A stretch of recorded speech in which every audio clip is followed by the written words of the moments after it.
Alright folks, what we have here is a Fluance RT-85, a very Canadian turntable. Now this is the top of the line in the Fluance lineup, and it's a very competent turntable. If you go online, you can see lots of excellent reviews.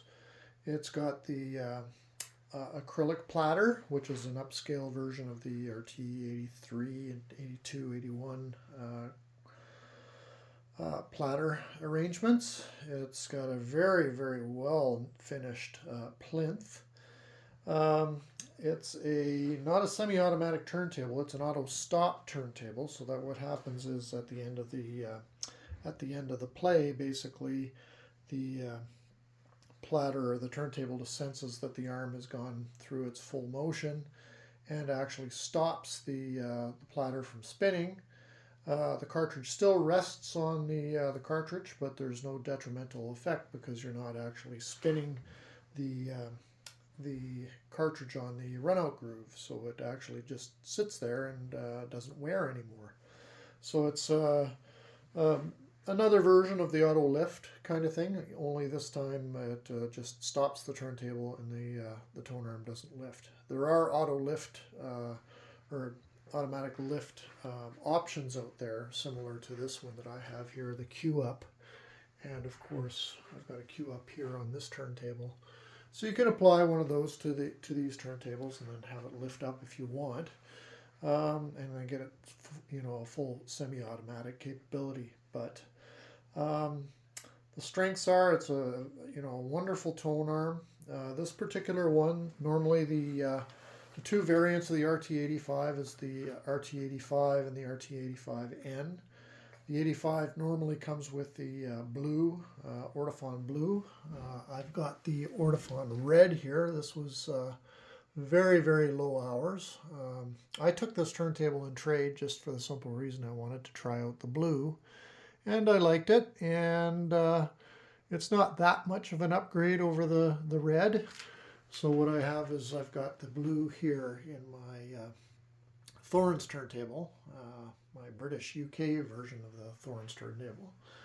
And this is actually a much newer cart than the one that's the blue that came out of it. But anyway, that's the way it is. Of course, it's got the half-inch mount, so you can put any cartridge you want. And then the other RT-85 was the N, and I think they have a Nagaoka MP110 or 111 or whatever it is cartridge. But really, you can put any cartridge you want on these things, so you're not limited to those two variants. A very nice sounding turntable. As I mentioned, I took it in trade for a Thorns turntable that I have, and I had many, so I wanted to try out one of these, and I actually really like it. As I mentioned, it's quasi semi-automatic. I've got the locking mechanism here, and so what we'll do is we'll just do a test spin here of a tune that I'm quite fond of for doing tests of, and that would be Andreas Vollenweider's White Winds, and the song is called The Glass Hall, and it really shows the capabilities of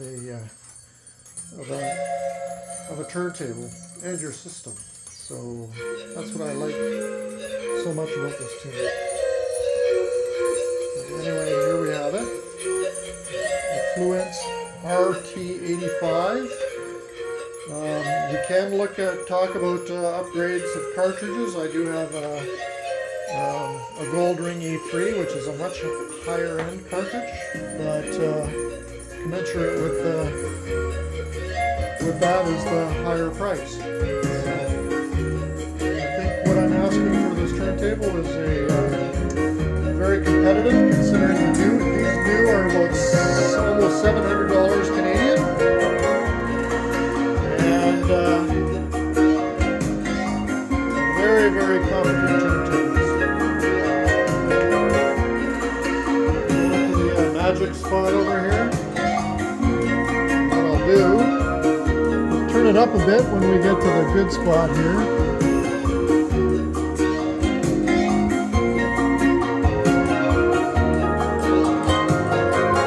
We're coming up on the passage that I really, really like.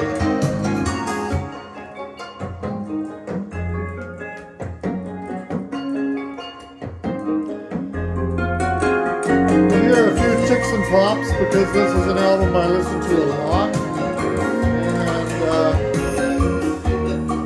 But nevertheless, it still sounds fabulous.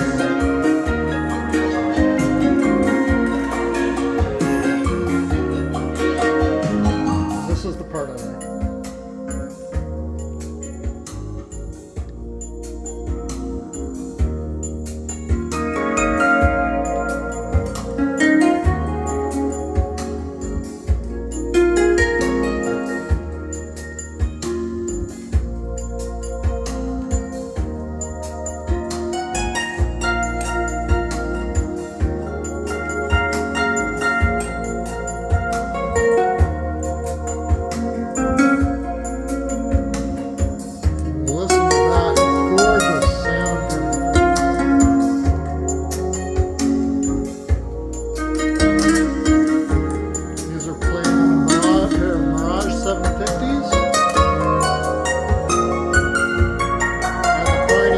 That I rebuilt.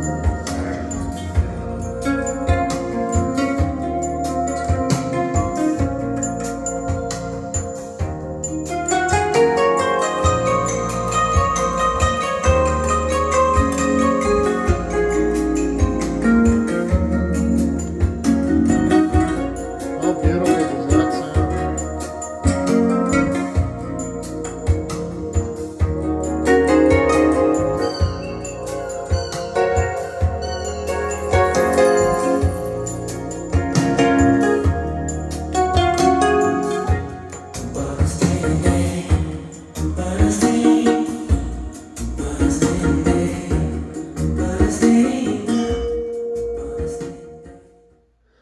And there you have it, the Fluance RT-85, top of the line in their lineup turntable, belt driven, and very competent turntable.